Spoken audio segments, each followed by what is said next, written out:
যদি কোনো মুসলমান পাগল মোহাম্মদ সাল্লাল্লাহু আলাইহি সাল্লামের মূর্তি তৈরি করে এবং তার পূজা করে, আর আপনি একজন অমুসলিম যিনি ইসলাম সম্পর্কে জানেন, আপনি যদি সেই মূর্তি ধ্বংস করেন, যদি সারা বিশ্বের মুসলমান আপনার বিপক্ষে থাকে, আমি ডাক্তার জাকির নায়েক আপনার পক্ষে থাকবো। হ্যালো, আমার নাম বিদীপক। আমি একজন চার্টার অ্যাকাউন্টেন্ট। আমি আপনাকে একটা প্রশ্ন করতে চাই, সেটা হলো, স্যার, তালিবান সরকার একটা ফতোয়া জারি করেছিল বামিয়ানে বৌদ্ধ মূর্তি ধ্বংস করার জন্য।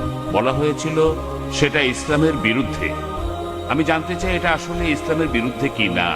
এটা কি আসলে সেই পথ যেটা শয়তানের দেখানো পথ, যে ব্যাপারে মুসলমানদের সতর্ক থাকতে হবে? ভাই, আপনি যে প্রশ্নটা করেছেন একই প্রশ্ন আমাকে করা হয়েছিল আমি যখন সুরাটে বক্তৃতা দিচ্ছিলাম। ঘটনাটা ঘটার মাত্র কয়েকদিন পরের কথা। তখন এটা বেশ গরম খবর ছিল। তালেবানরা ধ্বংস করছিল সেই সময় বামিয়ানের বুদ্ধ মূর্তিগুলো। ভাই আমাকে প্রশ্ন করেছেন যে এটা কি ইসলামের বিরুদ্ধে ইত্যাদি। একই প্রশ্ন আমাকে একজন অমুসলিম জিজ্ঞাসা করেছিল সুরাটে, যে কাজটা ঠিক না ভুল। আর তখন কিছু পরস্পর বিরোধী খবর শোনা গিয়েছিল আসলে তারা মূর্তিগুলো ধ্বংস করেছে কিনা। আর তাই তখন আমি বলেছিলাম যে আমি জানি না ওগুলো ধ্বংস করা হয়েছে কিনা, কিন্তু আজকে আমরা জানি যে এটা সত্য ঘটনা, ধ্বংস করা হয়েছে। কাজটা ঠিক না ভুল, আমি যা বলতে পারি যে আমি বিভিন্ন ধর্মের একজন ছাত্র হিসেবে বলছি, ঠিক না ভুল সেটা পরে বলছি। আমি যেটা বলতে পারি যে অবশ্যই তালিবানরা যদি তারা বুদ্ধ মূর্তিগুলো ধ্বংস করে থাকে, তারা যেটা করেছে তারা আসলে বৌদ্ধদের উপকারী করেছে। আমি বিভিন্ন ধর্মের একজন ছাত্র, আমি বৌদ্ধ ধর্মগ্রন্থ পড়েছি, আমি পড়েছি ধাম্মাপাঠ, আমি ধর্মগ্রন্থগুলো পড়েছি। এই ধর্মগ্রন্থগুলোর মধ্যে কোথাও লেখা নেই যেখানে বুদ্ধ বলেছেন যে আবার মূর্তি পূজা করো। বুদ্ধ কখনোই বলেননি যে বৌদ্ধরা মূর্তি পূজা করবে। মূর্তি পূজা পরে চালু হয়েছে। আমি যেটা বলতে পারি বিভিন্ন ধর্মের একজন ছাত্র হিসেবে, ঠিক না ভুল সে ব্যাপারে পরে আসছি। তারা যেটা করেছিল আসলেই তারা বৌদ্ধদের উপকার করেছিল।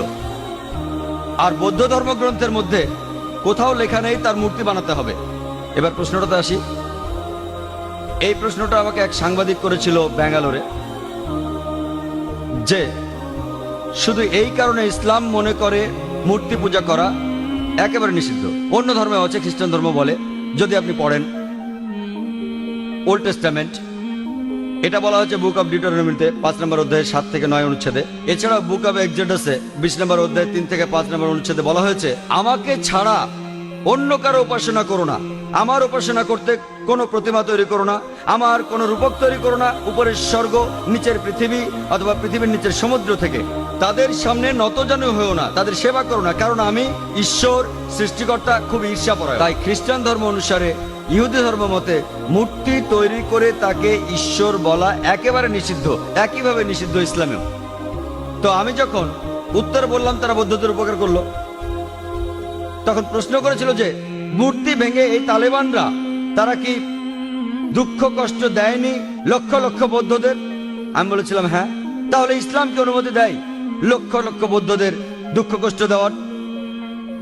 আমি সেই সাংবাদিককে প্রশ্ন করেছিলাম কি করা যাবে যদি ইন্ডিয়ান সরকার ধরে ফেলে বেশ কিছু ড্রাগস, কোকেন, ব্রাউন সুগার, যার দাম 10 কোটি টাকা, প্রায় $1.5 মিলিয়ন দামের ড্রাগস ধরলো, তারা কি করবে ইন্ডিয়ান সরকার? সেই সাংবাদিক বললেন যে ইন্ডিয়ান সরকার সেটা পুড়িয়ে ফেলবে। আমি বললাম ভালো। তারপর বললাম আপনি কি জানেন এই পৃথিবীতে লক্ষ লক্ষ মানুষের কাছে ড্রাগস ঈশ্বর? তাহলে আপনি কি ইন্ডিয়ান সরকারের সাথে একমত হবেন না, তাদের বিপক্ষে যাবেন যে তারা ধ্বংস করেছে লক্ষ লক্ষ মাদক সেবীদের ঈশ্বরকে?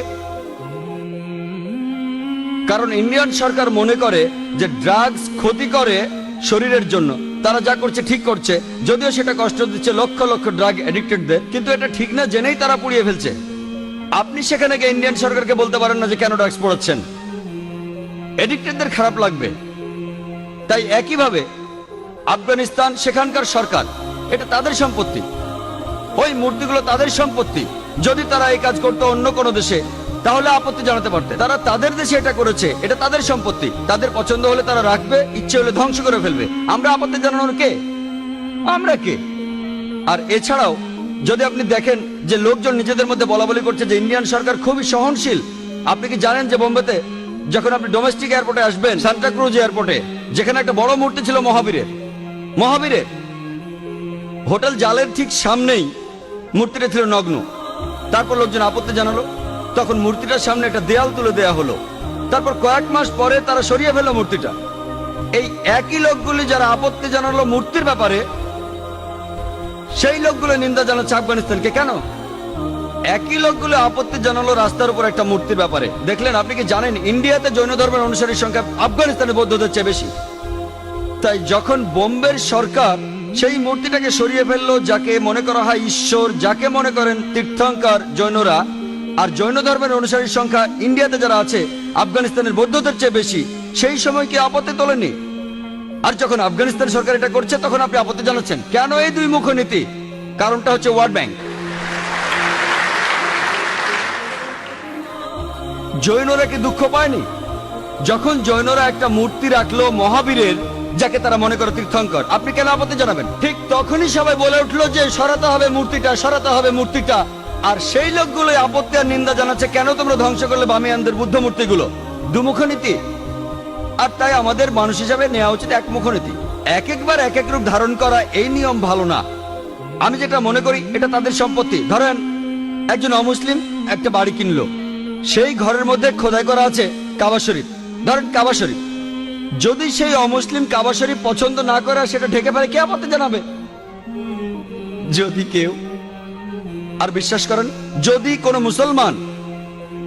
মুসলমান যদি সে তৈরি করে কোন মূর্তি মোহাম্মদ সাল্লাল্লাহু আলাইহি সাল্লামের, আপনি যদি সেই মূর্তি ধ্বংস করেন, সারা বিশ্বের মুসলমান যদি আপনার বিপক্ষে থাকে, আমি ডাক্তার জাকির নায়েক আপনার পক্ষে থাকবো। কারণ মোহাম্মদ সাল্লাল্লাহু আলাইহি সাল্লামের মূর্তি তৈরি করা সম্পূর্ণ নিষেধ। যদি কোনো মুসলমান পাগল মোহাম্মদ সাল্লাল্লাহু আলাইহি সাল্লামের মূর্তি তৈরি করে এবং তার পুজো করে, আর আপনি একজন অমুসলিম যিনি ইসলাম সম্পর্কে জানেন, আপনি যদি সেই মূর্তি ধ্বংস করেন, যদি সারা বিশ্বের মুসলমান আপনার বিপক্ষে থাকে, আমি ডাক্তার জাকির নায়েক আপনার পক্ষে থাকবো।